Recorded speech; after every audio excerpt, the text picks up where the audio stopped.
Thanks এবং sorry, এই দুইটা শব্দ খুবই সিম্পল, কিন্তু এই দুইটা শব্দ এত কার্যকরী এবং গুরুত্বপূর্ণ যে এই দুইটা শব্দ আপনার জীবনকে পরিবর্তন করতে পারে।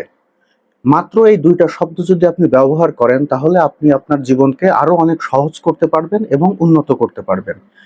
কোনো কাজের জন্য আপনি যখন কাউকে ধন্যবাদ জানান তখন এটা আপনার ভেতরে এক ধরনের প্রশান্তি বয়ে আনে। এবং সিমিলারলি যাকে বলতেছেন আপনি, ধন্যবাদ জানাচ্ছেন যাকে যে কোনো কারণে, তখন কিন্তু তার মধ্যেও একটা ভালো লাগার কাজ করে। এতে করে কি হয়, একটা সম্পর্ক এবং একটা বন্ডিং তৈরি হয় যেটা পরবর্তীতে কিন্তু খুবই গুরুত্বপূর্ণ ভূমিকা পালন করে। আপনি যদি কারোর সাথে একটা সুন্দর সম্পর্ক তৈরি করতে চান এবং সেই সম্পর্কটাকে মেনটেন করতে চান, তাহলে আপনাকে তার সাথে বিভিন্ন ক্ষেত্রে আপনাদের যে কমিউনিকেশন হবে, এখানে কিন্তু আপনার মধ্যে একটা থ্যাঙ্কফুলনেস থাকতে হবে। আপনার মধ্যে যদি থ্যাঙ্কফুলনেস থাকে তাহলে দেখবেন যে এটা মারাত্মকভাবে কাজ করবে। সাধারণত আমরা যে কোনো ছোট ছোট কাজের জন্য ধন্যবাদ জানাতে অভ্যস্ত না, কিন্তু আমি রিকোয়েস্ট করব আপনারা এই প্র্যাকটিসটা গড়ে তুলুন। খুবই ছোট ছোট বিষয়ের জন্য আপনারা একে অপরকে ধন্যবাদ জানান। এটা আপনি দেখবেন নিজেই ধীরে ধীরে আপনার জীবনকে পরিবর্তন করছে। এটা আপনি নিজের মধ্যে চালু করেন, নিজের ফ্যামিলিতে চালু চালু করেন। কাজ করছেন একসাথে, আপনার কলিগদেরকে খুব ছোট্ট একটা বিষয়ে আপনাকে কোনো কাজে হেল্প করলো, আপনি তাকে থ্যাঙ্কস জানান। বাসায় আপনি হয়তো আপনার ওয়াইফকে এক গ্লাস পানি দিতে বললেন, আপনার ওয়াইফ যখন পানি এনে দিল, আপনি তখন তাকে একটা ধন্যবাদ জানান যে থ্যাংক ইউ।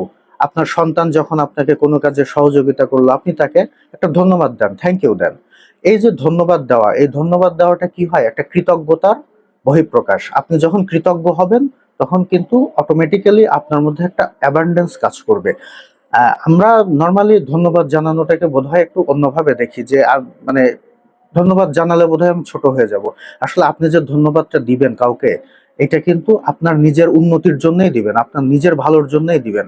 এটা সাংঘাতিকভাবে কাজ করে আপনি যে কোনো কাজের জন্য যখন কাউকে ধন্যবাদ দিবেন। কারণ কি, একটা ধন্যবাদ জানানো এটা কি, এটা হচ্ছে এক ধরনের অ্যাকনলেজমেন্ট, স্বীকৃতি যে আপনার জন্য কেউ কিছু যখন করলো, তখন আপনি যখন তাকে ধন্যবাদ দিবেন তখন সে কিন্তু একটা স্বীকৃতি পাচ্ছে যে না, আপনি তার প্রতি কৃতজ্ঞ এবং তাকে ধন্যবাদ জানাচ্ছেন। এই স্বীকৃতি কিন্তু টাকা পয়সা দিয়ে কেনা যায় না। এটা মানুষের, এটা একটা সহজাত প্রবৃত্তি যে সে যে কোনো কাজের জন্য স্বীকৃতি পেতে চায়। আপনি যখন তাকে স্বীকৃতি দিবেন তখন দেখবেন যে তার মধ্যে এক ধরনের ভালো লাগা কাজ করে। তখন কি হবে, আপনার সাথে তার একটা সুন্দর সম্পর্ক বা বন্ডিং তৈরি হবে। আপনি নিজের ক্ষেত্রে দেখেন, আপনি হয়তো আপনার পরিবারের জন্য অনেক কিছু করছেন, পরিশ্রম করছেন, তাদের পরিবারের সকল সদস্যদের জন্য তাদের যা যা চাহিদা আছে সবকিছু চাওয়া পাওয়া পূর্ণ করছেন। এখন ধরেন আপনার সন্তানের জন্য আপনি কিছু কিনে আনলেন তাদের জন্য। তো যখন আপনার সন্তান আপনাকে একটা জিনিস পাওয়ার পরে বলবে যে থ্যাংক ইউ বাবা বা থ্যাংক ইউ মা, তখন কি আপনার মধ্যে ভালো লাগা কাজ করবে না? তখন দেখবেন যে অটোমেটিক্যালি আপনার ভিতরে একটা প্রশান্তি অনুভব হচ্ছে, আপনার তখন ভালো লাগছে। তো চেষ্টা করবেন প্রত্যেকটা ক্ষেত্রে এই থ্যাঙ্কফুলনেসটা প্রকাশ করার জন্য। Thank you. আপনার অধীনস্থ যদি কেউ থাকে, যদি কেউ কাজ করে, আপনি মনে করতে পারেন যে আমি তো তাকে বেতন দিচ্ছি, তাকে ধন্যবাদ জানানোর প্রয়োজন কি? এইভাবে চিন্তা না করে আপনি এটা চিন্তা করেন যে সে তো আপনাকে কোনো না কোনো ভাবে সহযোগিতা করছে। আপনার ব্যবসা প্রতিষ্ঠানে হোক, আপনার কর্মক্ষেত্রে হোক, আপনার বাড়িতে হোক, যে কোনো ভাবে আপনাকে যে কোনো ভাবে সহযোগিতা করছে, আপনি তাকে থ্যাঙ্কস দেন, আপনি তাকে ধন্যবাদ জানান। দেখবেন যে এটা আপনার মধ্যে একটা অনেক বড় পরিবর্তন আনবে। এটা আপনি প্রথমে বুঝতে পারবেন না, ধীরে ধীরে ধীরে ধীরে প্র্যাকটিস করতে গেলে আপনি এটা নিজের পরিবর্তনটা নিজে বুঝতে পারবেন। মাইন্ডফুলনেসের এই লেসনটা আমার মধ্যেও ছিল না।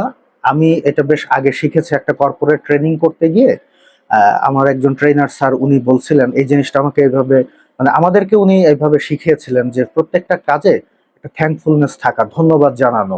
ওই সময়ে আমি জিনিসটা এত ভালোভাবে বুঝতাম না। তো আমি স্যারকে একটু কৌতূহলী হয়ে জিজ্ঞাসা করেছিলাম যে স্যার, যে বিষয়গুলা আমার প্রাপ্য, যেগুলো আমি পাবো, হ্যাঁ, হয়তো আমি কোথাও কেনাকাটা করছি, তো আমি কেনাকাটা করার পরে একটা প্রোডাক্ট নেওয়ার পরে আমি হয়তো তাকে টাকা দিলাম।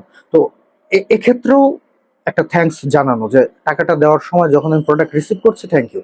তো আমি বলতে চাচ্ছিলাম যে এটা তো আমার পাওনা জিনিস, আমি টাকা দিয়ে কিনে নিচ্ছি, তাহলে এখানে থ্যাঙ্কস জানানোর কি প্রয়োজন আছে? তো স্যার এটা সুন্দরভাবে ব্যাখ্যা করছিলেন যে এইটা থ্যাঙ্কস জানানো হচ্ছে নিজেকে একটা অ্যাবান্ডেন্স, সমৃদ্ধির দিকে ধাবিত করার জন্য থ্যাঙ্কস জানানো। আমি টাকা দিয়ে নিচ্ছি ঠিক আছে, কিন্তু তারপরেও আমি তো পাচ্ছি, সে তো আমাকে কোনো না কোনো ভাবে হেল্প করতেছে, আমাকে, আমি যে জিনিসটা পেতে চাচ্ছি আমাকে সাহায্য করতেছে। তো এই থ্যাঙ্কফুলনেসটা থাকা খুবই জরুরি। এটা আমি পরে রিয়েলাইজ করি এবং আমি নিজেও চেষ্টা করি এটা প্র্যাকটিস করার। তো আমার রিকোয়েস্ট থাকবে আপনারাও এটা প্র্যাকটিস করবেন। কর্পোরেট ট্রেনিংটার সময়ে প্রতিদিন ট্রেনিং এর লাস্টে, এটা ডে লং ট্রেনিং পিরিয়ড ছিল, সকাল থেকে শুরু করে বিকাল পর্যন্ত। তো ট্রেনিং এর শেষে আমাদের স্যার তখন আমাদেরকে বলতো যে আপনারা এতটা দীর্ঘ সময় মনোযোগের সাথে আমার ক্লাস করেছেন, এজন্য আপনাদেরকে ওয়াগন ফুল থ্যাঙ্কস। তো এই টার্মটা আমি তখন প্রথম শিখি স্যারের কাছ থেকে, ওয়াগন ফুল থ্যাঙ্কস। তো স্যার আবার নিজে ব্যাখ্যা করলেন যে ওয়াগন ফুল থ্যাঙ্কস, বা আমরা কোশ্চেন করলাম যে স্যার ওয়াগন ফুল থ্যাঙ্কস জিনিসটা কি।